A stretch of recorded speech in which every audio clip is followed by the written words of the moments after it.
libro de Escándalo en Escándalo, cómo las revelaciones periodísticas construyeron la opinión pública en México, de la doctora Vanessa Freige, en un evento organizado por el doctor Raúl Pacheco, a través del Laboratorio de Métodos y en colaboración con la recién creada Maestría en Comunicación Política Estratégica.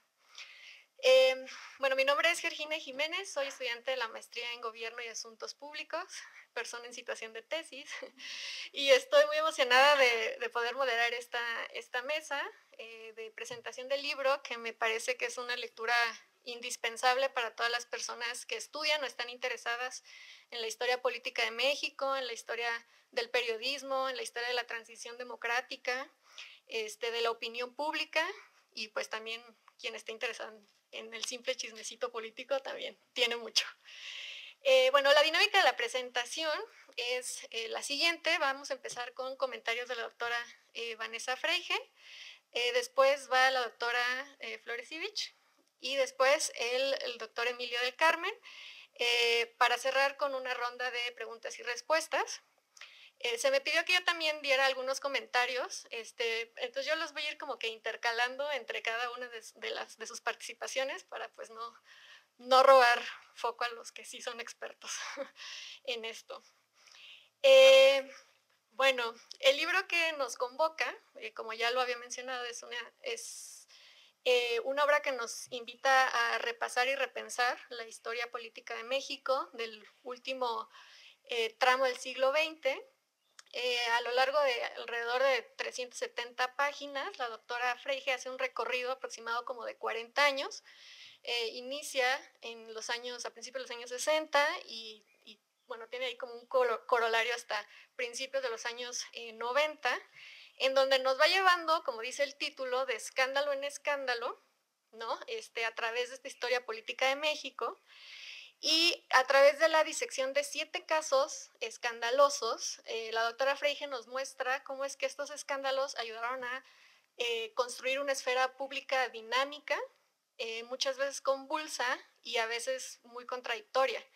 El libro además pone de manifiesto las tensiones que existían en el poder estatal y los medios de comunicación, derribando ciertos mitos o digamos ciertas reducciones a ellos los malos, nosotros los buenos, sino complejizando, ¿no?, esas relaciones.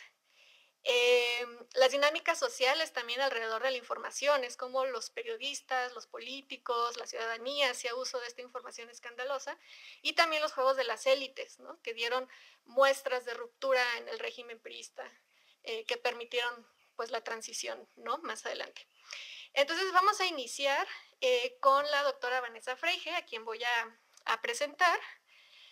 La doctora Vanessa Freige es doctora en Historia por la Universidad de Duke, en Carolina del Norte, Estados Unidos, y profesora investigadora de Estudios Internacionales en la Universidad de Washington, en Seattle. Sus libros y artículos han sido premiados por organizaciones como la American Historical Association, la Latin American Studies Association y el Rocky Mountain Council on Latin American Studies. De escándalo en escándalo es de hecho una traducción de un libro que tiene publicado por Duke University Press titulado Citizens of Scandal, Journalism, Secrecy and the Politics of Reckoning in Mexico. Y pues bueno, le damos la bienvenida y escuchamos sus comentarios. Gracias. Hola, buenas tardes. Muchas gracias por estar aquí. Me da mucho gusto poder estar presentando el libro con ustedes. Es mi primera vez en la Flaxo, entonces me da mucho gusto poder conocerla y a ustedes. Y antes que nada, quería agradecer a la Flaxo y al Laboratorio de Métodos por la invitación, además de la nueva maestría. Y quería también agradecer a Raúl Pacheco por la invitación y a la licenciada Jiménez, la doctora Floresivich y el doctor del Carmen López por estar aquí conmigo. Y bueno, yo no quiero hablar demasiado, pero pensé que sería interesante a lo mejor dar un poquito de contexto del por qué empecé a investigar este tema y también el libro. Como ya evidentemente no soy mexicana, no soy de México, entonces la pregunta muchas veces es ¿por qué estás estudiando eso? ¿Por qué llegaste a ese tema? Entonces, bueno, como mencionó Georgina, ese libro empezó como tesis de doctorado. O sea, yo empecé la investigación para este libro como tesis en 2009-2010. Entonces, y al final se publicó en inglés en 2020. Así que llevé 10 años corridos haciendo la investigación para la tesis y luego la corrección y la expansión para lo que sería el libro. Entonces llevo mucho tiempo pensando en los escándalos mexicanos y me ha traído o llevado muchas oportunidades también para pensar en las paralelas que hay entre Estados Unidos y México también en términos de los escándalos políticos. Y bueno, me daría gusto platicar de eso en la dinámica de preguntas si les interesa. Pero bueno, lo que me atrajo al tema de los periodistas al principio fue que como estudiante de licenciatura, yo crecí cerca de la frontera de Estados Unidos y México, y como estudiante de licenciatura tuve una concentración en letras hispanas. Y una cosa que me llamó la atención como persona que estaba viendo, digamos, desde afuera, fue que muchos de los periodistas habían fingido o habían tenido un puesto político en algún momento, digamos. Había periodistas e incluso novelistas que habían sido invitados a ser asesores de presidentes o que incluso ellos mismos habían postulado para la presidencia de su país. Estoy hablando en términos generales de los periodistas y novelistas de América Latina a lo largo del siglo XX. Entonces eso me llamó la atención y como estudiante de doctorado, lo que al principio pensé era que eso significaba que tenían mucha influencia política, ¿no? Porque en Estados Unidos no es una cosa que solemos ver, que los periodistas o los artistas tengan puestos políticos. O sea, viven en su círculo intelectual y los políticos realmente a ellos no les interesan tanto lo que diga, un novelista, por ejemplo. Y bueno, entonces yo tenía esa sensación o esa intuición de que eso quería decir que los periodistas en México tuvieran gran influencia en la vida política. Pero obviamente nada más rasguñé la superficie de la historiografía y vi muy rápidamente que no era la narrativa que había sobre los periodistas de México. A cambio, había o hay pues una narrativa, una percepción de que los periodistas tienen pues relaciones muy cercanas con los políticos o con el poder y que hay una relación que corrupta el trabajo periodístico, ¿no? Sobre todo antes de los años 90 del siglo XX. Entonces yo quise investigar un poquito más, empecé a leer los periódicos de los años 60, 70 y 80 y vi que efectivamente salieron ciertos escándalos. O sea, sí se podría apreciar o ver que hubo como mucho oficialismo en la prensa, pero a la misma vez hubo huecos o existían posibilidades para denunciar escándalos. Y eso no quería decir que no hubieran intereses detrás, intereses de poder o intereses, de hecho, dentro la misma redacción de la prensa, pero que una vez que salieran esos escándalos a la luz, una vez que tuvieran un público más amplio, pues se tomaron una vida y una dirección distinta, a lo mejor a la que esperaba incluso sus autores al principio. Entonces, esa fue la dinámica que más me interesó, es decir, hacer una historia de los medios en terrena, a ver no solamente el contenido, pero qué había detrás, usando archivos para ver, por ejemplo, las fuentes que usaban los periodistas, la correspondencia que tenían con políticos y de cierta manera con su público, con los lectores, e ir intentando construir una historia de la prensa y su relación en la democracia mexicana, aunque no fuera una prensa necesariamente democrática. O sea, ir más allá de las expectativas liberales de la prensa, que insisten mucho en una separación completa de gobierno y prensa. Y ver realmente cómo era posible que salieran que salieron esos escándalos a pesar de todos los límites y cuál fue su efecto, cuál efecto tuvo. Y bueno, eso era lo que intenté, esos eran las preguntas que más me animaron en el transcurso de esa larga investigación. Y esas eran, bueno, las preguntas, bueno, que me animaron. Y bueno, me va a dar mucho gusto hablar más de eso con ustedes y escuchar los comentarios de los doctores. Y bueno, con eso cedo la palabra. Gracias. Bueno. Bueno, agradecemos a la doctora Vanessa Freige. Bueno, cedo la palabra ahora a la doctora Georgina Flores Ivich y me permito presentarla. La doctora Georgina Flores Ivich es doctora en Ciencia Política por la UNAM y maestra en Ciencias Sociales por la Flaxo México. En su tesis de doctorado, titulada Escándalos de corrupción, agenda del público y agenda de políticas, la doctora Flores Ivich analiza cómo los escándalos políticos generan o no respuestas de política pública. Sus principales líneas de investigación son la comunicación política, la comunicación de políticas públicas, medios de comunicación, libertad de prensa, corrupción, comportamiento político y opinión pública. Actualmente, bueno, además de dirigir mi tesis, es profesora investigadora de la Flaxo México y coordinadora académica de la Maestría en Comunicación Política Estratégica. Adelante. Muchas gracias, Georgina. Muchas gracias, Vanessa. Hola, gracias, Emilio.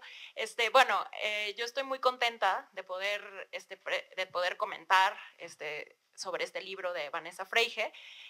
Muchísimas gracias al Laboratorio de Métodos por organizar este evento, en el que la maestría en comunicación política además está también como apoyo en esta organización, y al doctor Raúl Pacheco Vega, que hoy no está, pero que él fue el principal organizador de esto. Él invitó a la doctora Vanessa Freige, y en realidad para mí fue muy bueno, porque cuando me invitó a comentar, yo le dije, claro, ese libro yo ya lo había comprado, yo lo había leído, y justo lo compré porque lo vi que Georgina lo traía. Entonces yo dije, oye, ese libro, qué bien.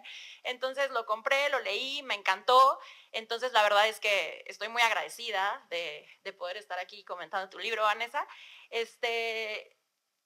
Como decía Georgina Jiménez, yo también estoy interesada en los efectos, bueno, el estudio de los escándalos, ¿no? Los escándalos como objeto de estudio. Y bueno, existen en múltiples espacios, se reconoce que el poder de los escándalos políticos, ¿no? Tal vez el contexto más explorado sea el contexto electoral, en el que los escándalos son vistos como los grandes detonadores del castigo electoral, y pues un buen número de politólogas y politólogos sostienen que la información que brindan los escándalos funciona como un vehículo que permite modificar la conducta, ¿no? Sin embargo, en esa línea de investigación no hay evidencia concluyente. También, por supuesto, se ha establecido que los escándalos tienen el potencial de corregir el sistema, ¿no? El potencial de movilización para corregir el sistema en múltiples maneras, que pueden cambiar la calidad del discurso público acerca de los temas de política. Y además se ha dicho que el sistema político en su conjunto suele ser receptivo a los escándalos políticos, ¿no? Entonces, escándalos emblemáticos como el Watergate han sido por excelencia el ejemplo preferido, ¿no? Para sostener que los escándalos pueden corregir el sistema de múltiples maneras, ¿no? Otros trabajos pues han intentado evaluar cuándo sí, cuándo no los escándalos favorecen acciones legales en contra de los políticos corruptos, por ejemplo, o cuándo propician cambios institucionales de fondo, por ejemplo, creación de leyes, creación de instituciones para frenar la corrupción, ¿no? Y bueno, es conocido que hay presión, cuando se genera un escándalo existe cierta presión, y esta presión puede motivar a los agentes políticos a realizar cambios, ¿no? Por eso hay mucha literatura que documenta los efectos en las agendas de las élites políticas, los efectos que tienen los escándalos en la discusión de ideas relevantes en la política pública, en las mejoras institucionales y demás. Sin embargo, todavía hay muchísimo que estudiar sobre las consecuencias de los escándalos políticos, pero sobre todo, mucho que estudiar sobre sus dinámicas, sobre su configuración y sobre la función de los actores y actoras que intervienen, ¿no? Porque un escándalo se vuelve escándalo, otro no, porque un escándalo tiene más efecto y otro no, y demás. Entonces, en ese sentido, este libro, De Escándalo en Escándalo, de Vanessa Freige, constituye una aportación para comprender las consecuencias de los escándalos políticos.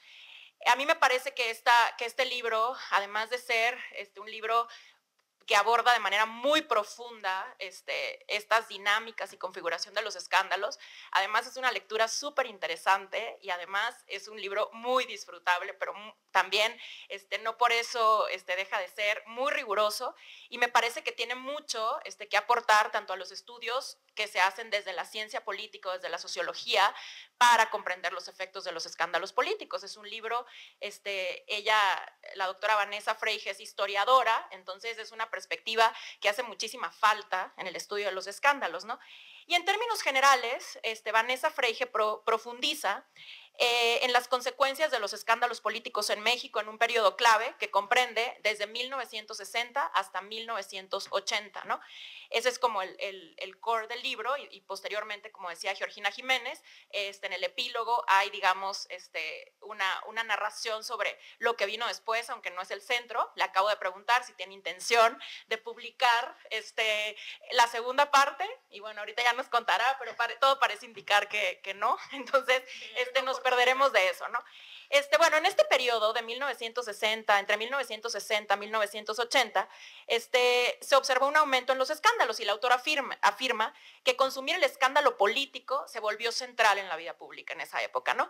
Entonces Vanessa construye un relato muy interesante que está sustentado con un proceso de documentación muy riguroso.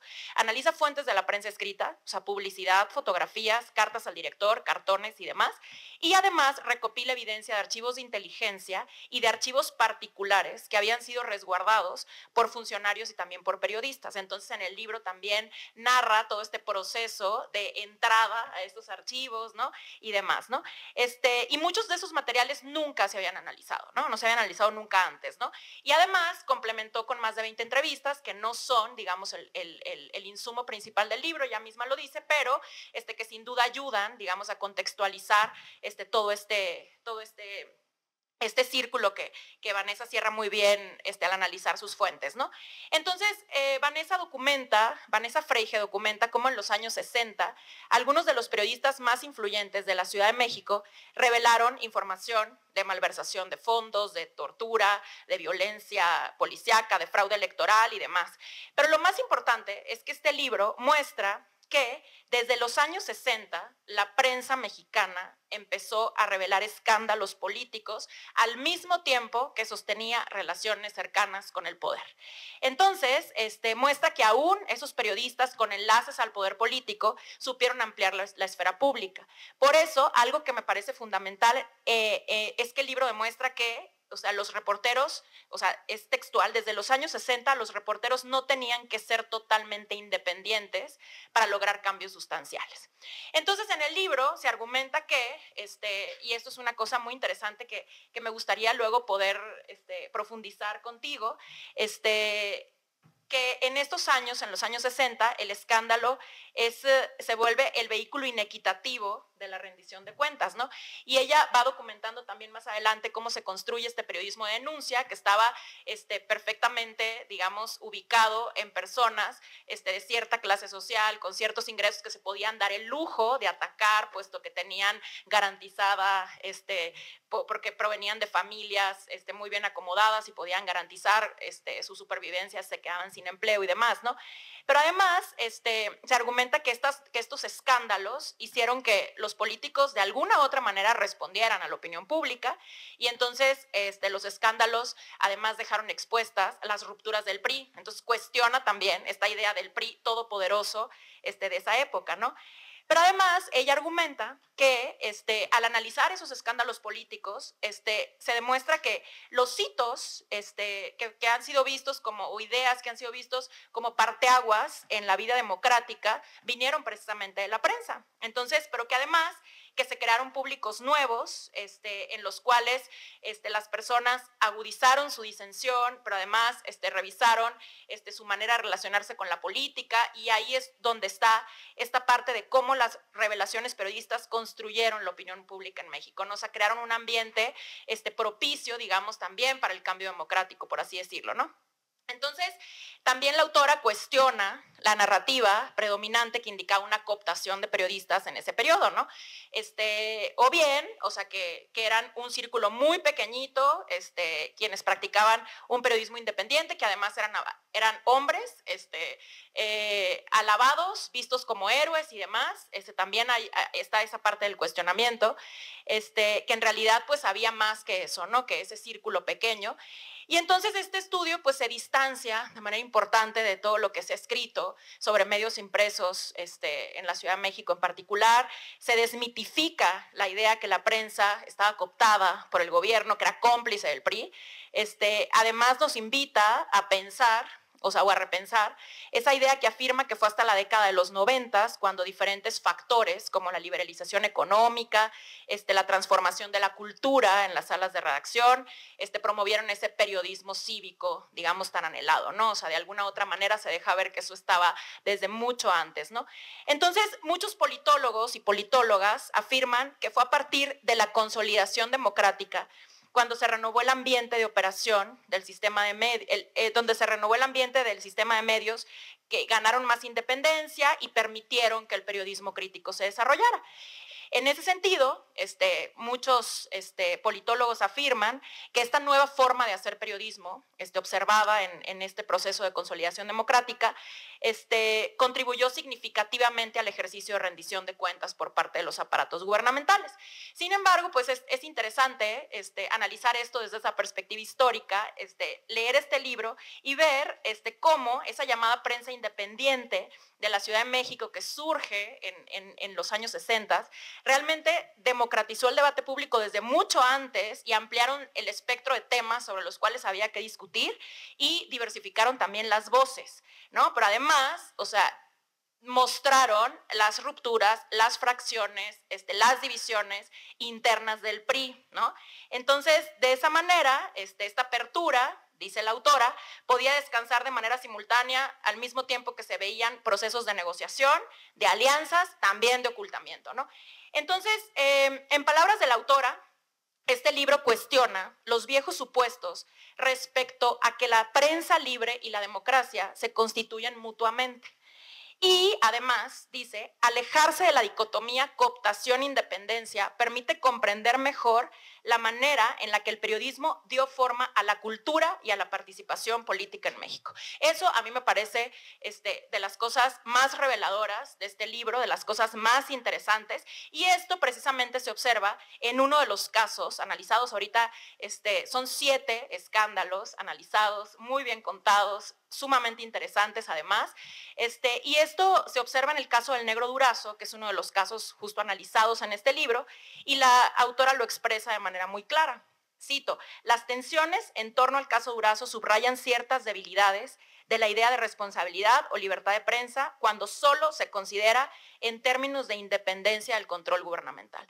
Entonces, nuevas maneras de ver la relación prensa-poder. Este libro aporta en ese sentido y también, como decía antes, nos invita a replantear esa idea del PRI como partido todopoderoso. Obviamente no es objeto central de este libro, el PRI, por supuesto, pero se ve eso de manera muy clara. Y nos muestra desde la perspectiva de la prensa que este partido tenía muchísimos retos que enfrentar, luchaba porque no se supieran sus divisiones internas y entonces había divisiones, o sea, estas divisiones al final habían polarizado tanto que los desacuerdos frecuentemente se resolvían al hacer público el disenso, explica la autora. Entonces, en ese sentido, dice Vanessa Freige, filtrar información a la prensa desempeñó un papel importante en la agudización de las divisiones internas del PRI y en última instancia contribuyó a la escisión del partido en 1987, lo que sentó las bases del fin del régimen del partido único, ¿no? Eso establece la autora, ¿no? Entonces, también nos dice cómo al final ese rompimiento de esos secretos a voces dejaron al descubierto los trapitos sucios del PRI, pues sin duda también contribuyeron, ¿no?, a su debilitamiento. Entonces, también, como decía antes, presenta una perspectiva muy interesante sobre el periodismo de denuncia, cómo los periodistas jóvenes se politizaron, digamos, jóvenes de la Ciudad de México, se politizaron tras experimentar violencia de primera mano, Y pues claramente estos periodistas pues no eran la norma en la Ciudad de México, eran excepcionales, y entonces ellos sabían que exhibir al gobierno representaba riesgos sociales, riesgos económicos, riesgos profesionales, pero pues tenían muchos de ellos la capacidad económica para poder hacer frente, para sobrevivir económicamente si los despedían del medio en el que colaboraban y demás, ¿no? Entonces por ahí también se aborda esta parte de la seguridad financiera o la prominencia cultural, como dice la autora, que al final les permitía a esos periodistas cuestionar a los funcionarios, ¿no? Entonces, son 7 escándalos los que se analizan en este libro. Ya me pasé el tiempo, ¿no? Son 7 escándalos los que se analizan en este libro, entonces la autora te va llevando, como decía Georgina Jiménez, alrededor de este recorrido en el tiempo, además están ordenados de manera cronológica, entonces se van revelando diferentes elementos bastante interesantes. Entonces, y seguramente muchos de nosotros preguntamos, bueno, ¿y qué es un escándalo, no? O sea, ¿o qué es lo que la autora toma como escándalo, no? Entonces, uno de los libros de referencia en el estudio de los escándalos, que es el libro del escándalo político de Thompson, dice que, o sea, él establece que un escándalo denota aquellas acciones o acontecimientos que implican ciertos tipos de transgresión que son puestos en conocimiento de terceros y que resultan lo suficientemente serios para provocar una respuesta pública, ¿no? Entonces, para la autora, los escándalos que ahí, la autora también, cuando estaba promocionando su libro, la versión en inglés, más bien el libro original en inglés, en el Instituto Mora, a mí me interesaba mucho particularmente saber cómo fue la selección de estos casos, ¿no? Ahí te lo preguntaron, ahorita seguramente profundizarás en ellos, pero entonces ahí la autora en ese coloquio dice, a ver, o sea, para este libro, o sea, los escándalos tienen las siguientes características, porque, o sea, eso es básico, ¿no? Acusaciones que exigen respuesta, son construidos socialmente, es un proceso social que no concluye con la resolución o el resultado concreto y tienen múltiples protagonistas y significados. Entonces, desde aquí nos quitamos como de esa carga de pensar que el escándalo tiene que generar el gran cambio institucional, o sea, el gran cambio de régimen, o lo que pasa mucho con los escándalos de corrupción, que esperamos que derivado del escándalo, o sea, los políticos implicados estén mañana sentenciados, ¿no? Entonces, cuando al final todo eso depende de muchas otras variables, pero eso no quiere decir que no ayuden, digamos, no ayuden a ir configurando efectos, ¿no? Y lo que dice Vanessa Freige en su libro es que ayudaron a configurar, digamos, o a delinear la manera en la que se habla de política en México gracias a esos escándalos, ¿no? Entonces, por supuesto que en la literatura académica de los escándalos hay mucho debate sobre los tipos de los escándalos. ¿Qué es lo que hace que un escándalo tenga más efecto que otros, ¿no? En el caso de los escándalos de corrupción, ¿será el dinero implicado? O sea, el dinero que se robaron, o será el tipo de puesto que tiene el político y demás, ¿no? Pero bueno, en cierta medida, o sea, esto es lo que nos hace pensar, y bueno, ¿por qué unos escándalos tienen efecto, otros no? Aunque existe consenso, eso sí, en que independientemente del tipo de escándalo y de sus orígenes, el escándalo se configura a partir de una intensa comunicación pública sobre el problema y sobre la transgresión que revelan, ¿no? Eso lo plantea Thompson en el libro clásico de Escándalos Políticos. Entonces, esta noción de escándalo pues implica intensidad en la comunicación, un cierto grado de consenso sobre la condena, y además, por supuesto que esta intensidad de la comunicación está configurada por la atención, ¿no? Y en el sentido, los medios de comunicación son los grandes administradores, son los ponderadores de la información, administradores de la atención. Entonces, se requiere que los medios brinden atención. Entonces, en ese sentido, en muchos de los ejemplos, de los casos de estudio, se va mostrando ese papel de la prensa, ¿no? Incluso esa transmisión entre la prensa de la Ciudad de México hacia la local, cómo se va filtrando la información. Entonces ella estudia diferentes tipos de escándalos, ¿no? Desde el escándalo de corrupción, que que además estaba aderezado de otros elementos escandalosos adicionales a la malversación de fondos, como en el caso del Negro Durazo, pero además otros escándalos vinculados a grandes eventos como el terremoto de 1985, ¿no? Entonces, son diferentes escándalos con diferentes fondos, de diferente duración, además, de diferentes características, y en cada uno de ellos, o sea, se ilustra muy bien el papel de la prensa, ¿no? Entonces, los casos que ustedes pueden encontrar son desde el primero, que es la industria del Genequén en Yucatán en 63, ¿entiendo? La censura de los hijos de Sánchez en el 65, el escándalo o rumor de la esterilización forzada en el 74, el escándalo del auge petrolero y la caída de Jorge Díaz Serrano entre el 76 y el 83, el escándalo del Negro Durazo entre 82 y 84, el terremoto del 85 y el fraude electoral en Chihuahua en el 86. Entonces, ya para finalizar, en 2019, un académico que también es un académico latinoamericano que también se dedica al estudio de los escándalos, que Vanessa también cita en su libro, Silvio Weisbord, decía que los escándalos, en 2019 decía, los escándalos ya no son únicamente instrumentos de las élites. Pero bueno, con este libro tal vez podemos decir que nunca lo han sido realmente exclusivos, ¿no? O sea, entonces, lo que sí es que los escándalos, pues al final son eventos que emergen, se sostienen gracias al relato, a la conversación, a la atención que se les brinda, a la multiplicidad de actores involucrados. Entonces hay que estudiar y poner atención en las dinámicas, hay que poner atención en esa configuración y sobre todo en los actores, ¿no? Entonces hay muchos académicos que dicen que para analizar las dinámicas y emergencia de los escándalos hay que estudiar el entorno de información. Entonces, cuando estamos hoy, dicen, bueno, estudiemos la emergencia del periodismo en red, ¿no? En esta época, la transformación digital, la profesionalización del periodismo, la cooperación internacional entre periodistas, etcétera, ¿no? Entonces, porque se han transformado las maneras de generar contenido, y eso pues también transforma las dinámicas de los escándalos, sus causas, sus consecuencias, para bien y para mal, ¿no?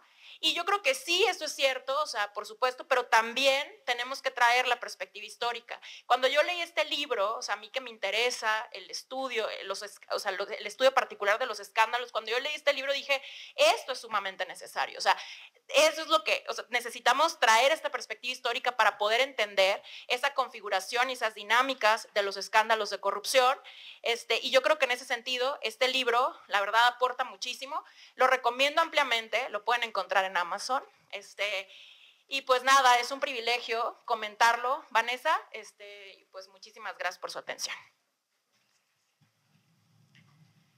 Gracias a la doctora Flores Ivich.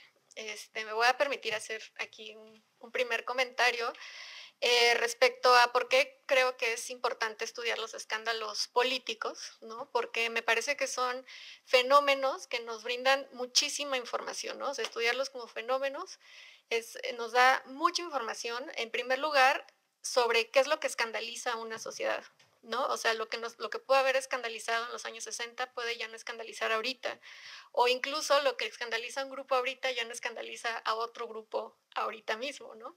Por ejemplo, la doctora Vanessa habla de la corrupción, ¿no? Que era un secreto a voces, igual y se sabía o se publicaba sobre corrupción en las altas esferas gubernamentales, pero no llegó a ser un escándalo, no llegó a escandalizar tanto a la población hasta que llegó la crisis económica, ¿no? Y entonces ahí es cuando la gente empezó a decir, pero ¿cómo es que se están enriqueciendo, ¿no? Ciertos funcionarios públicos con mansiones en el Ajusco o mansiones en Acapulco, mientras el ciudadano promedio tenía menos cada día para completar el mandado, ¿no? Entonces, digamos, el surgimiento de los escándalos nos dice mucho de qué es lo que escandaliza y en qué contexto escandaliza eso. Por otro lado, los escándalos nos dan información sobre las élites, como ya se mencionó, ¿no? Varios de estos escándalos surgen y se desarrollan y toman fuerza gracias a las filtraciones que se hacían, ¿no? Entonces eso nos habla de ciertas grietas en las élites políticas, que otrora podríamos haber considerado, no sé, homogéneas, compactas, unidas, y que realmente no, porque se filtraba información para atacar a quién, ¿no? O para impulsar qué grupo, o impulsar qué agenda, o fortalecer qué proyecto, ¿no? O sea, los escándalos servían a alguien, y a eso nos hablaba también de ciertas grietas en las élites políticas, y va en contra de toda esta idea, como ya mencionó la doctora Floresivich, de que había un partido todopoderoso, unido, y que nada lo podía derrumbar, ¿no?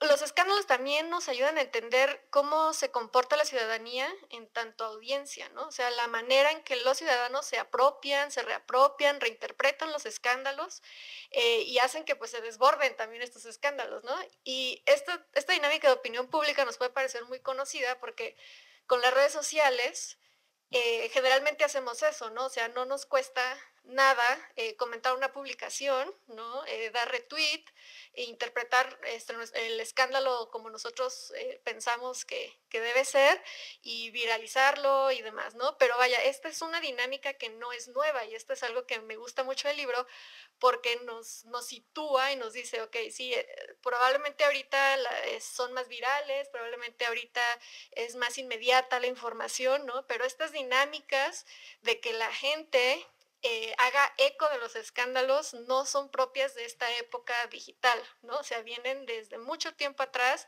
y también vienen de la mano de los desarrollos tecnológicos, ¿no? O sea, cuando se inventa, bueno, que se utilizan los mimeógrafos para reproducir no sé, los artículos de proceso, y que más gente se entere del escándalo, ¿no? Que es un poco el equivalente a ahorita darle el retweet, ¿no? En Twitter. Y bueno, y por último también nos dan mucha información respecto a la relación entre la prensa y el Estado-gobierno, ¿no? O sea, ¿qué permitió más bien, por qué el gobierno permitía cierto, que se imprimieran ciertos escándalos, o más allá de permitirlo, porque no tenía ese control que se supone que todos hemos crecido escuchando que tenía, ¿no? También el que callaron los periodistas, ¿no? ¿Por qué se presenta la información de cierta manera y no de otra? ¿A quién representa la prensa? ¿Y cuál prensa, no? Es la que se atreve a hacer este tipo de publicaciones. Pero bueno, en fin, los escándalos como fenómenos sociales me parece que son muy ricos en información, y vale la pena mucho estudiarlos. Y además, vaya, ¿qué nos puede decir el estudio histórico de los escándalos sobre las dinámicas de los escándalos de hoy, ¿no? En todas estas... en estos puntos que ya he mencionado, ¿no? O sea, cómo es la relación entre la prensa y el gobierno hoy, ¿no? ¿Cómo son, los escándalos que surgen hoy en día, qué información nos dan sobre las élites políticas? Y como ya lo decía, ¿qué está escandalizando a la gente en estos momentos, ¿no? O sea, pareciera que escándalos que el sexenio pasado eran, ¿no? Ahorita pasan, no sé, pues no desapercibidos, pero ya pareciera que no son el gran escándalo. Pero bueno, ahora doy el turno, toca el turno del doctor Emilio del Carmen Blanco, a quien voy a presentar. El doctor Emilio del Carmen es doctor en Ciencias Sociales con mención en Sociología por la Flaxo México, y licenciado en Ciencia Política y Administración Urbana por la Universidad Autónoma de la Ciudad de México. A su vez, cuenta con un diplomado en Análisis Político Estratégico por el Centro de Investigación y Docencia Económicas. Ha sido reconocido en 6 premios nacionales de ensayo sobre transparencia y administración pública por el INAE, el ITAM, el Sistema Nacional de Transparencia, el Info Ciudad de México, el INAP y el Instituto Estatal Electoral y de Participación Ciudadana de Nuevo León. Su principal línea de investigación es la sociología política de los derechos humanos, enfocada a la libertad de expresión y el derecho a la información. Adelante. Muchas gracias, Georgina. La verdad es que estoy muy contento de estar aquí. Agradezco mucho a todas las personas que estamos reunidas, en particular al doctor Raúl Pacheco, que fue quien me invitó, al Laboratorio de Métodos, ¿no? Que es muy importante para mí porque ha sido fundamental en mi trayectoria académica desde la maestría hasta el doctorado. Entonces, pues me siento muy contento por lo que nos reúne hoy, ¿no? Y para mí, siempre que hay una presentación de un libro, yo sí quisiera de entrada felicitar a la autora, porque a mí me pareció un esfuerzo magnífico en la recopilación de las fuentes, de otorgarles sentido, de enmarcarlas en su adecuado contexto, rastrear las diferencias intragrupo que se pueden tener en los actores, porque justo ella, ahorita en su presentación, Vanessa nos dice, bueno, es que había una idea que en los 90s había una relación corrupta de cooptación de todos los periodistas o de la prensa con el PRI. Y justo lo que demuestra este libro, ¿no?, mediante esta recopilación de fuentes, es que no es así. No necesariamente era así. Hay una diferencia entre cómo se genera el periodismo en la Ciudad de México y también en entidades federativas. Y justamente con estos escándalos que nos propone, que muy bien los ha presentado Georgina, me pareció excelente la manera en cómo recupera estas ideas, ¿no?, donde se van plasmando cada uno de los escándalos en sus matices, en su contexto. Y yo lo que quisiera hacer en este sentido es presentar esta parte de un gran libro, de un gran trabajo histórico, desde un anclaje analítico, ¿no? Yo pensaría, yo cuando lo estaba leyendo, me surgieron varias dudas, ¿no?, y preguntas, ¿no? Es cómo el periodismo incide en la esfera pública, ¿no? Esa sería como una idea de aproximación. Y después pensaba, ¿cómo se generan estas disputas simbólicas y políticas sobre la producción de saber? Porque justo en el libro nos plantea que también la prensa tuvo este momento pedagógico, ¿no?, de incorporar algunos elementos de crítica política, de educación, de cultura cívica, cultura política, democrática, y me parece que es fundamental, ¿no?, cómo se dan esas disputas, cómo gana cierta narrativa, cierto framing, cierta construcciones de los casos sobre otra en la esfera pública. Eso es fundamental. También cuando yo lo leía decía, ¿cuál es el papel del escándalo en el acceso a la justicia? Específicamente en las reparaciones civiles, que creo que esa es la idea de este anclaje.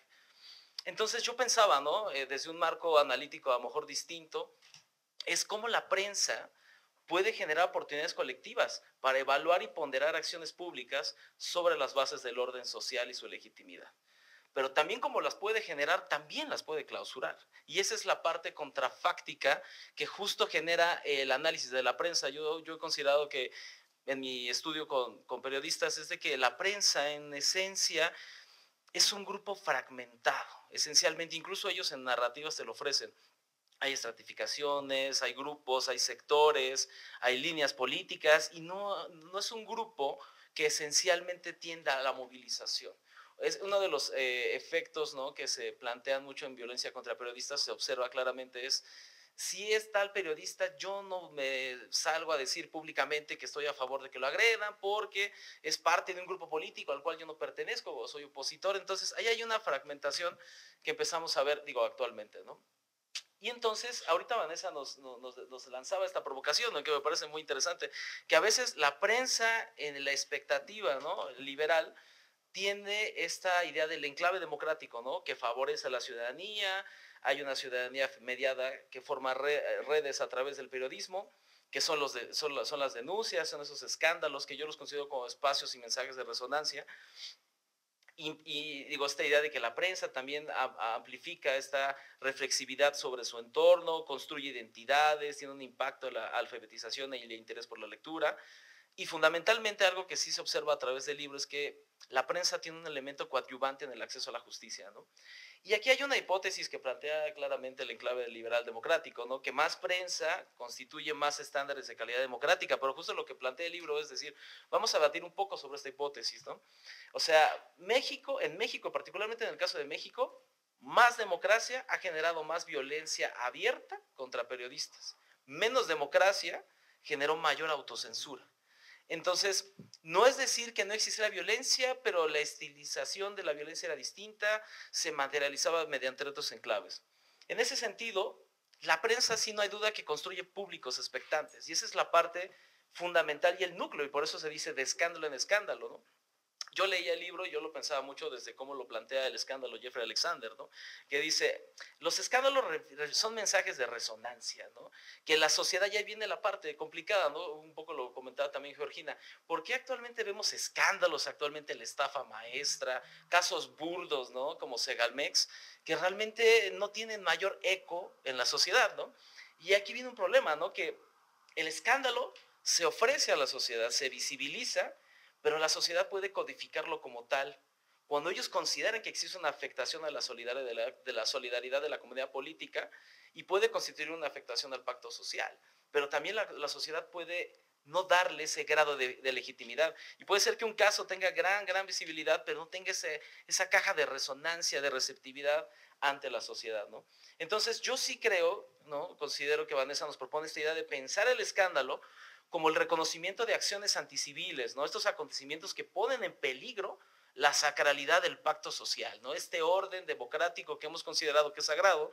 ¿Por qué consideramos que es sagrado? Porque creo que nadie aquí diría que los derechos humanos no deben de protegerse, de velarse, ¿no? Las luchas feministas no deben por qué protegerse y velarse. Entonces, este pacto social que hemos constituido socialmente debe de protegerse, ¿no? Cuando hay actos, ¿no?, de la autoridad que vulneran este pacto, bueno, entonces eso constituye un escándalo por sí mismo, pero falta la parte de receptividad, que la sociedad lo pueda ver como tal, ¿no? Y esa es una parte que es la búsqueda de la reparación del daño. Eso es fundamental. El escándalo tiene esta perspectiva de decir, hay una afectación al orden civil, vamos a repararlo, ¿no? Bueno, también hay una pretensión de la no repetición. Y digo pretensión porque es lo que aspiraría un periodista cuando lo pone en la mesa, ¿no? Yo pongo este caso públicamente para que no vuelva a suceder. Y en ese sentido también cumple dos objetivos el escándalo, ¿no? Que es reducir los arcane imperi, los secretos de Estado, que es gobernar con base en ese saber privilegiado y discrecional, vertical, por suplantarlo por el aswearability, ¿no? Que es esta capacidad de adjudicar responsabilidades y ofrecer justificaciones públicas hacia aquellas personas que afectaron el pacto social, ¿no? Esos son como estos bloques analíticos que yo veo. Y hay uno más, ¿no?, que es el del periodismo de denuncia, que a mí me pareció fantástico la manera en cómo lo presentaste. Es desentrañar esas acciones anticiviles, brinda la posibilidad, ¿no?, de exponer control social, crítica, protesta, presión de restitución o sanción del daño por parte de las instituciones, emplear la acusación pública para la restitución civil y evitar la impunidad, es decir, activar los controles legales y democráticos. También el periodismo de denuncia transforma demandas de personas o grupos en movimientos sociales. Algunos la ejercerán, ¿no?, de forma situada para ellos favorecerse, ¿no?, de estas demandas que ellos tratan de conquistar en el espacio social. Pero sí hay algo que nos plantea mucho en el libro, ¿no? Hay algunos periodistas que tuvieron la posibilidad de ejercer ese periodismo de denuncia por el lugar en donde se encontraban situados, ¿no? Plantea periodistas que se encontraban con influencia cultural, con seguridad financiera, inclusive su ubicación territorial, algo que actualmente vemos, ¿no?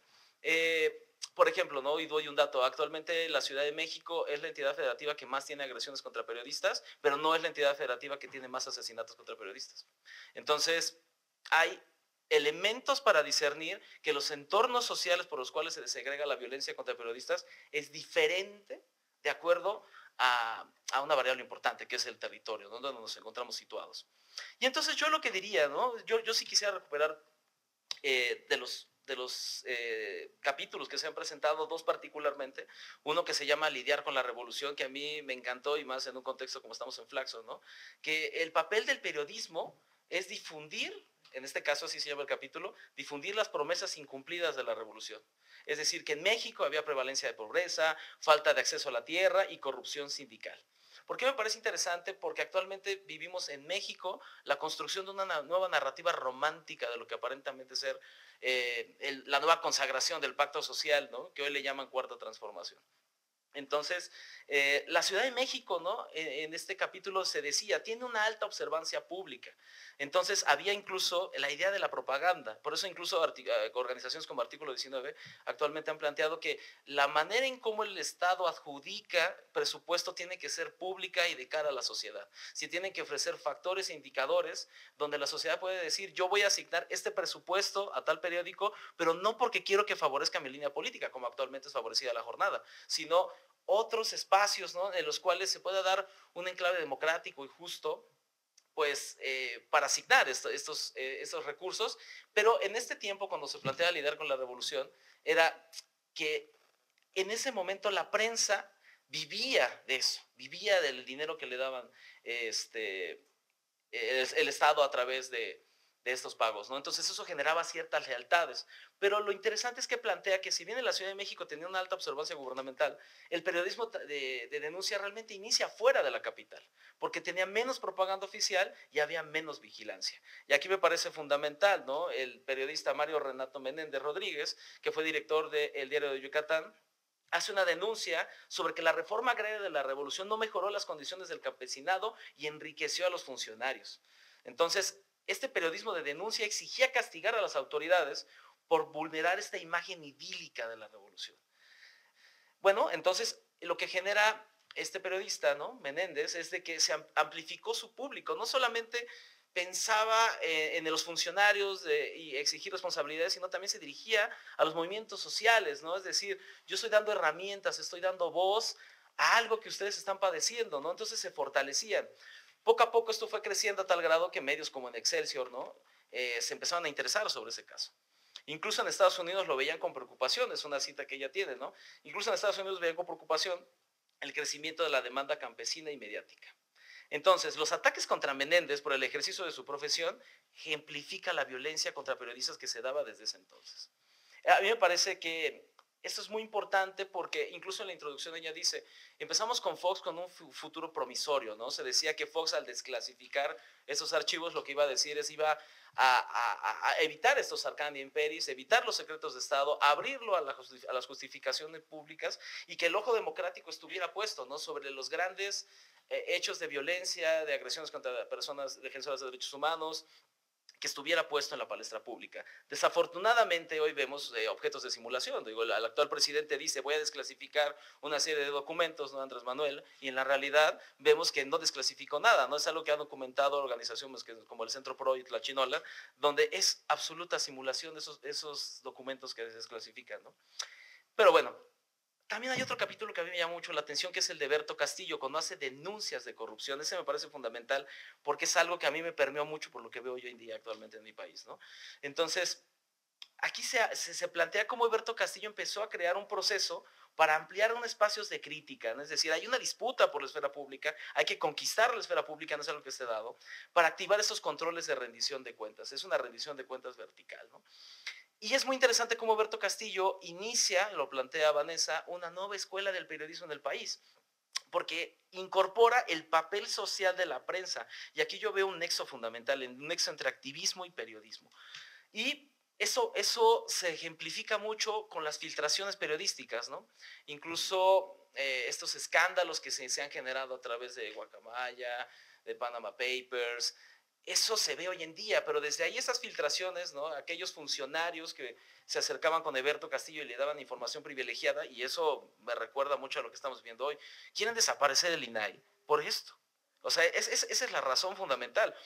Sin el INAI, cualquier ciudadano no podría pedir información para saber cómo se ejercen las decisiones en este país. Tendría que ser mediante regresar al pasado con algunas personas que tienen acceso privilegiado a esa información, filtrarla a los periodistas y una vez más hacerla pública. Pero entonces estamos rompiendo un derecho fundamental que es el derecho a saber.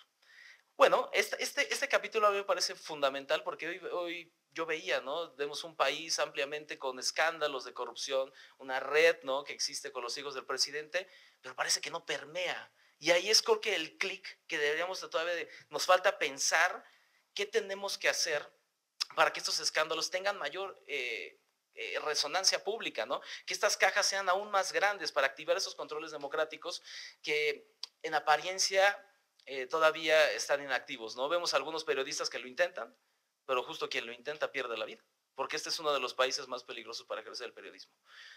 A pesar de que hace unos días la presidencia sacara un tuit, ¿no? y dijera que hemos mejorado algunas posiciones en el ranking de Reporteros Sin Fronteras, en realidad Reporteros Sin Fronteras le contesta: tú no puedes decir eso cuando estás dentro de las 15 naciones del mundo con mayores asesinatos a periodistas, ¿no? Entonces fue así como un periodicazo en la boca, así de cállese por favor, porque la verdad es que me parece burdo la manera en cómo ellos tratan de cooptar, ¿no? Yo siempre considero, no sé, y es una pregunta que le hará Vanessa en este esfuerzo de historia del presente, ¿no? Cómo esto que tú observas aquí lo podrías ver hoy, ¿no? A lo que estamos viviendo día a día en un proceso electoral sumamente polarizado, ¿no? Tenemos un debate fuerte sobre qué periodista es válido o no, qué activista es válido o no. O sea, acaba de suceder que publican una información personal brutalmente de María Amparo Casar, ¿no? Una activista, pero la gente diría, no, es que es conservador, es fifí, no merece, no tiene derecho a la protección de datos personales, pero en realidad lo que hizo fue exhibir su vida personal. Y hay un derecho de protección de datos personales garantizado en la Constitución, que es impresionante como el presidente dijo, voy a poner en un tuit su vida personal. Tal vez más adelante, por simplemente decir algo contrario, nos vamos a encontrar ahí. Ahí vamos a estar ahí, todo nuestro expediente académico, nuestro expediente personal, hasta nuestro expediente de salud, va a estar ahí, ¿no? Públicamente en un tuit, porque para el presidente es necesario eliminar, ¿no? Estas personas disidentes que se encuentran en el país. Entonces, actualmente, ser periodista de denuncia te puede costar la vida, te pueden amenazar, puedes incluso vivir procesos de migración forzada interna, vivir de otro país, lo que justo pasó con Rubén Espinosa en el proceso. Entonces, a mí me parece, recuperando, que este libro nos ofrece un gran antecedente de cómo reflexionar y entender cómo el periodismo ha contribuido de manera fundamental en la construcción de los escándalos, pero también de la vida pública de este país, ¿no? En ese sentido, yo lo que sí diría es agradecer a Vanessa que nos permita presentar su libro. Yo recomendaría muchísimo que lo adquieran. Es para personas que están interesadas en estos temas, incluso aquellas que no lo estén. Me parece fundamental, o sea, es un libro que te guía el entendimiento de la historia política del país desde la mirada de la defensa de derechos humanos, desde la mirada de la libertad de expresión, de la libertad de prensa, del derecho a la información. Entonces, yo la verdad te felicito, Vanessa, creo que es un gran producto y nos da mucho gusto que estés aquí con nosotros en la Flaxo. Gracias al doctor Emilio por sus comentarios. Me voy a permitir también yo hacer 2 comentarios más antes de abrir el foro a las preguntas o comentarios que ustedes tengan. Una cosa que agradezco mucho del libro es cómo rescata la experiencia de mujeres periodistas, ¿no? Ella menciona a Elena Garro, a Elena Poniatowska, a Sara Lovera, ¿no? Y no nada más le agradezco la inclusión, ¿no? De decir, bueno, no nada más eran los grandes nombres del periodismo de denuncia de entonces, como Julio Scherer o Granados Chapa, ¿no? O Manuel Buendía o Eberto Castillo, sino que también eran ellas, o sea, e insisto, no nada más agradezco esa inclusión, sino que la incluyen no romantizándolo, ¿no? Sino que las pone como en su justa dimensión, diciendo, bueno, estas son mujeres que si bien lo que significa ser mujer periodista en los 60, en los 70 era algo muy difícil porque era un mundo muy dominado por hombres con dinámicas muy masculinizadas, ¿no? Pero ellas también tenían cierta agencia, ¿no? E hicieron uso de capital político, de capital cultural, de capital económico, incluso hasta de capital físico para obtener información, ¿no? O sea, ella cuenta una anécdota de que Sara Lovera un día se vistió muy emperifollada, ¿no? Para entrar a una reunión muy me parece de constructores, ¿no? Después del sismo del 85, y entonces ella, o sea, se coló y pasó como si fuera, no sé, propietaria, ¿no? De algún recurso inmobiliario, y ahí es en donde ella escuchó que decían, no, pues es que esta colusión que tenemos con el gobierno, ¿no? De que nos den los permisos, o sea, literalmente ahí ellos no sabían que había un periodista infiltrado, ¿no? Y ellos ahí estaban confesando todas las corruptelas que pasaron antes del terremoto del 85, y gracias a eso ella pudo escribir varios artículos que dieron cuenta de esta corrupción, ¿no? Entonces, a mí me gustó mucho y me parece muy significativo esa inclusión, ¿no? de las mujeres, más allá de estos hombres prominentes, ¿no? Y bueno, también en lo personal considero que un buen libro de historia es el que nos deja con muchas inquietudes, ¿no? O sea, que nos deja con ganas de investigar más sobre ese periodo o sobre esos fenómenos, pues de decir, ¿cómo? A ver, ¿no? O irte a googlear, o yo en específico terminaba de leer un capítulo y decía, ¿cómo no sabía esa parte, ¿no? Y empezaba a googlear sobre lo que había acontecido, y este libro logra que ese cometido de hacernos querer aprender muchísimo más. Y creo que o sea, yo invito a leerlos, sobre todo a mis pares académicos, o sea, a los estudiantes, porque creo que necesitamos leer más historia, necesitamos leer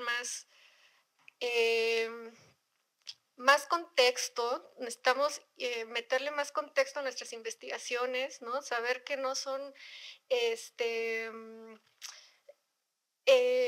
o sea, insertarlas en un proceso histórico mucho más amplio, ¿no? Porque eso nos ayuda a entender y a situarnos que probablemente el fenómeno que estamos estudiando no es algo nuevo, ¿no? O sea, es algo que que ya viene dándose desde hace mucho tiempo, que se ha entendido desde varias perspectivas, ¿no? Y que puede ser la culminación de procesos históricos de mucho más largo aliento, ¿no? Y yo, o sea, yo creo en esa como multidisciplinariedad, ¿no? Y en esa magia que da la historia, un poco de ponernos en nuestro lugar, ¿no? De tomar en cuenta nuestro contexto histórico, nuestro contexto espaciotemporal, ¿no? Para darle sentido a nuestras investigaciones. Y también tener el método de los historiadores, que es un poco dar el paso atrás, ¿no? Y poner en perspectiva lo que estamos estudiando. Y bueno, eso es todo por mi parte. Ahora vamos a abrir el foro para preguntas, o más que preguntas, comentarios del público. Preguntas, o sea, críticas, ¿no? Y bueno, yo les voy a pasar el micrófono y bueno, solo les pido que ya sea al iniciar o al terminar su intervención, digan su nombre, de dónde vienen y así.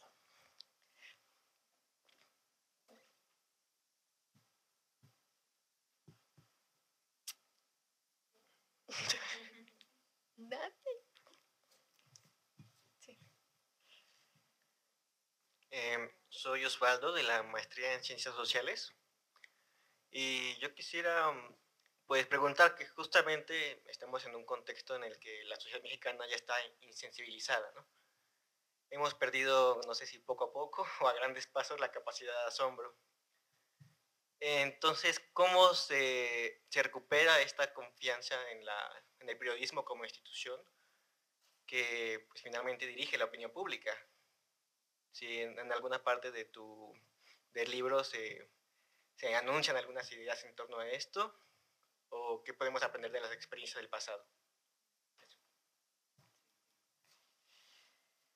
Bueno, muchísimas gracias Osvaldo por la pregunta y gracias a ustedes por los comentarios y la lectura tan nítida del libro. Bueno, comparto el asombro que mencionas, tanto en el contexto del periodismo mexicano como en Estados Unidos, de mi país. Y bueno, el libro como es de historia no toca ese tema, pero sí es algo, escribí una reseña de unos libros nuevos para poner en contexto, bueno, en conversación, la situación del periodismo en México, tanto con la situación en Estados Unidos. Entonces veo algunas recomendaciones que están diciendo otros académicos que están trabajando el momento contemporáneo y han comentado justamente esa pérdida de confianza en el periodismo, aunque la verdad yo me pregunto si en algún momento realmente existiera esa confianza. Pero bueno, eso pongo en paréntesis y luego vuelvo a esa pregunta o ese punto. Pero lo que dicen o están diciendo estudiosos como, justamente se me fue, Celeste González de Bustamante y su coautora, que se me estaba escapando su nombre, pero escribieron recientemente un estudio a base de como 200 entrevistas de periodistas en todo México.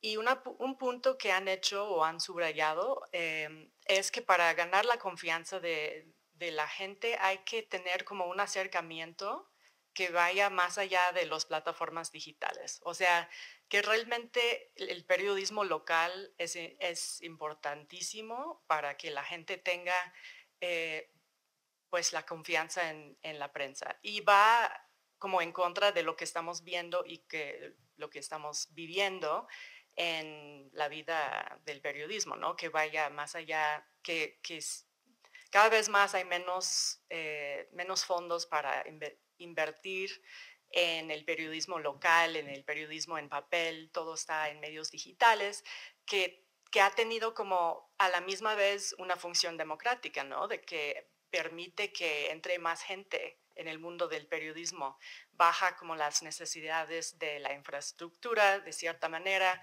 abre posibilidades de que haya publicaciones de puntos de vista distintas. pero a la misma vez se ha alejado más la relación entre los periodistas y su público. Y básicamente la crítica que han hecho esos estudiosos es que el periodismo se vuelve más y más peligroso con menos apoyo del público. Entonces, que básicamente no es que estén echando la culpa al público, la violencia de los periodistas, pero que están diciendo que hay que haber un público que reclame la violencia en contra de los periodistas, que si no reclama no va a haber como esta... y si tampoco están funcionando los reglamentos y las leyes para protegerlos a los periodistas, tiene que haber un público que reclame esta protección a los periodistas. Entonces, bueno, solo para decir que comparto el asombro y no sé en lo personal cómo recuperar esta confianza. Y sí, pero quería también subrayar que yo no veo en el pasado o en la historia que hubiera o existiera tampoco esa confianza.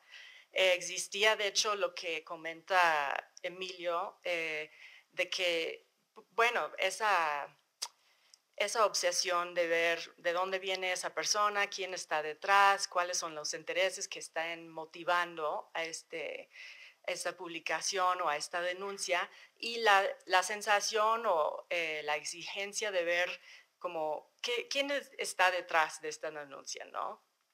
Como para desdecirla, ¿no? O para descalificarla. Y yo creo que obviamente vemos esta tendencia todavía hoy en día, y yo dediqué un capítulo a pensar en este fenómeno que fue el fraude electoral en el caso de 86 en Chihuahua. Una cosa que para mí me permitió ver este escándalo fue qué tan incómodo puso a los periodistas de la izquierda en la Ciudad de México. O sea, no sabían qué hacer con este fraude electoral. Como que compartieron la idea de que no estaba bien que hubiera fraude electoral, pero a la misma vez no querían darle más aire o un escándalo que apoyara a que ganara el PAN, ¿no? Entonces, para mí eso fue un ejemplo muy ilustrativo porque muestra también que los escándalos justamente, o sea, dentro de sí mismo tienen esa paradoja, ¿no? Porque siempre está golpeando o destinando a un grupo o a una persona en particular, y por lo mismo puede beneficiar a otro grupo. Eso no quiere decir que no puedan tener efectos democráticos, pero que de hecho pueden tender a ser como más conservadores en ese sentido, que sirven para mantener un sistema que ya existe, sirven para mostrar que el sistema está funcionando, que la justicia esté... Bueno, eso es si hay como una respuesta política, ¿no? De que alguien, hay una renuncia o algo así. Bueno, yo creo que hablé mucho, pero gracias por la pregunta y con eso me callo. Bueno, buenas tardes. Soy Carlos Figueroa, vengo de la Pedagógica Nacional. En sí, recientemente he comenzado a leer un poco sobre la influencia política y diferentes textos de cómo va el sistema económico. Pero algo que se me hace interesante es sobre, digamos, lo que menciona usted sobre cómo el periodismo tuvo un impacto en la opinión pública. Y es algo que no se debe dejar de ver, que todas las personas, como menciona, tienen poder político y tienen acceso a los instrumentos, pero al final de cuentas, ese poder político termina construyendo de nuevo ese poder político, como que es un círculo,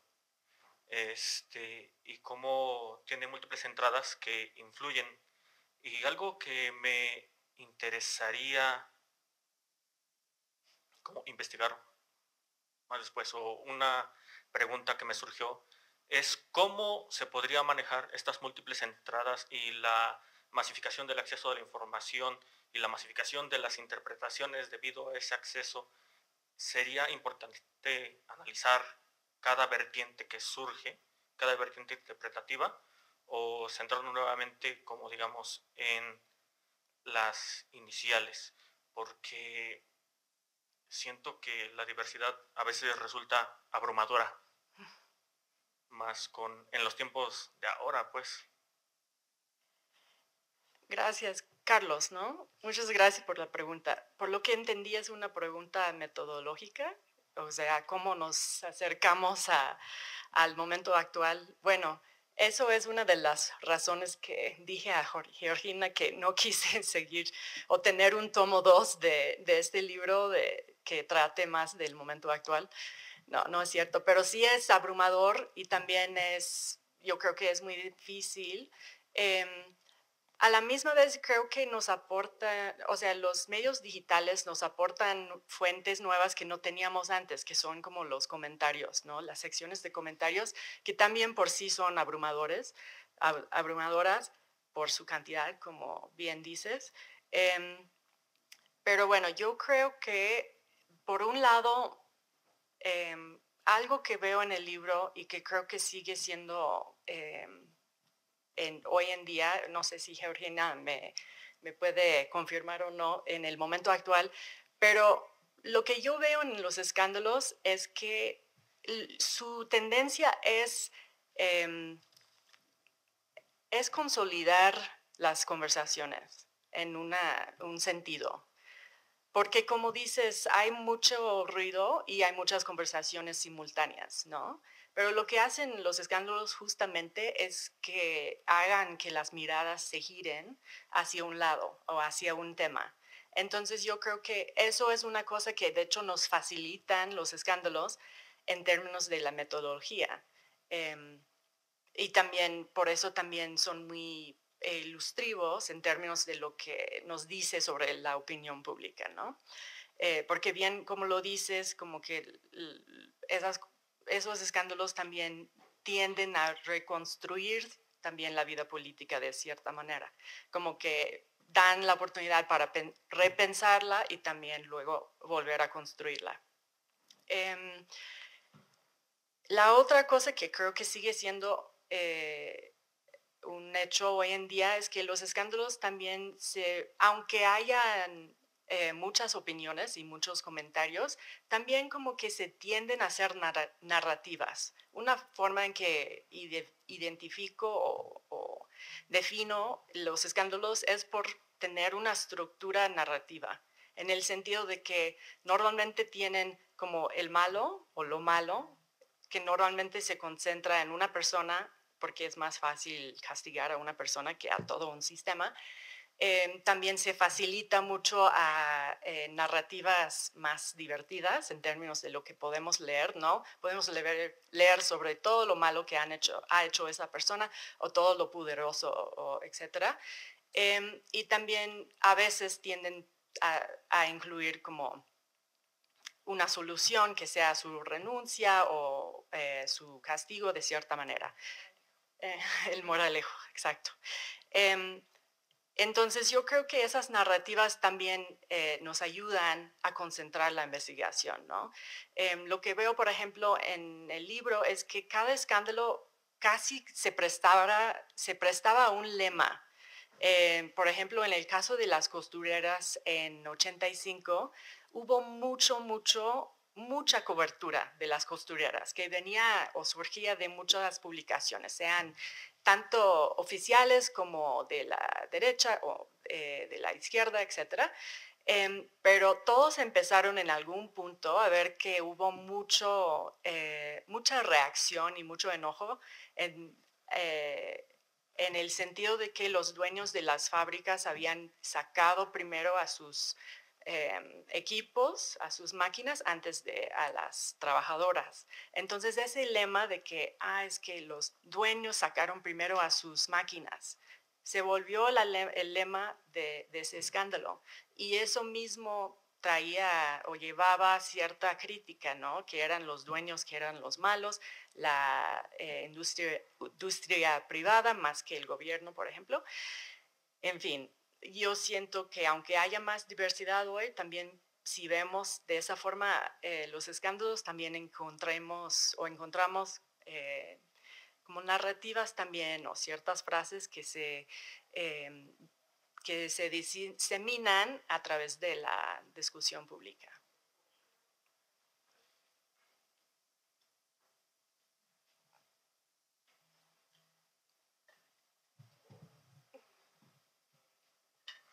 ¿Alguien más tiene una pregunta o un comentario? Georgina. No, más bien yo pienso que a lo mejor sería buena oportunidad para escuchar a Vanessa sobre algunas de las interrogantes que planteamos acá, o si quieres, Vanessa, Ajá. Bueno. Bueno, nada más, de nuevo agradezco muchísimo los comentarios. Me ha dado muchísimo gusto poder presentar el libro. Bueno, me da muchísimo gusto que salió el libro en español y que lo haya podido presentar en México y que haya habido pues gran interés, y no sé, me hace muy contenta poder escuchar las lecturas tan nítidas, también que hayan encontrado cosas que ni yo sabía que... No, yo creo que... No fue eso que decía. Más bien que cada vez que alguien nuevo, bueno, todos llevamos a un libro nuestra propia formación y preguntas y eso. Entonces, como que también, más que nada quería decir que me nutren también los comentarios y que me generan también otras preguntas. Y yo creo que, a lo mejor para cerrar, nada más diría que yo creo que, aunque digo que, y sí es cierto, como yo empecé este libro con esa pregunta de que si realmente, pues, ¿qué hacemos con esas paradojas de que la prensa corrupta también podía impulsar de cierta forma la democracia, y que la democracia electoral a la vez no ha podido proteger al periodismo? Esa es una paradoja que todavía no sé cómo resolver o solucionar, pero a la misma vez creo que, bueno, yo quiero ser optimista en el sentido de que espero que nos señala que haya posibilidades donde a veces no las vemos, y sí, pues seguir impulsando, pues que haya espacios para debatir los malos manejos y las formas democráticas de seguir la vida pública, ¿no? En fin, pues muchísimas gracias a todos y a todas por estar aquí.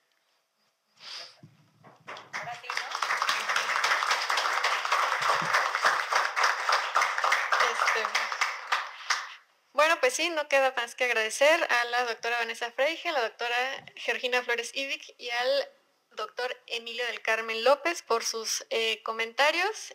Y bueno, otra vez el libro está en Amazon, y lo pueden comprar, y por favor, de verdad, léanlo. Ajá, sí, también, o sea, en todas las librerías, su librería de confianza, ahí lo van a encontrar. Sí. Ajá, exacto. Y bueno, muchas gracias a todos ustedes por haber asistido.